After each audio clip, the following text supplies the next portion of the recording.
From the principle of respondeat superior to the principle of fellow servant rule. No, it is a change. Look at Lord Acton's judgment on that.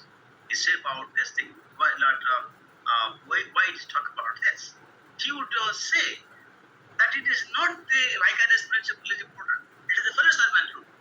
So that the fellow servant is responsible for it, not always the thing. But today's context, it's also imperative that many cases, in the reality, you find that the employees are not always in the supervision and control of the employer. That is said by the side.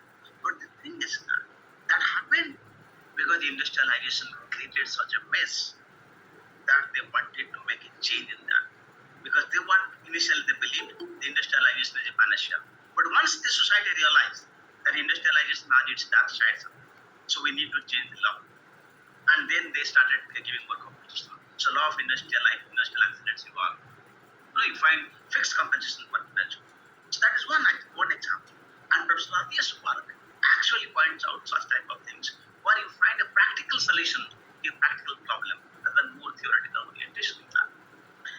And in the same way, when you talk about law of like doctrine of frustration of contracts, you talk about its emergence, its importance, as a student of both jurisprudence and sociology of law, I find that law of frustration of contract, though it has developed in England, but it found its most development phase in Germany, because Germany suffered significantly in the World War I.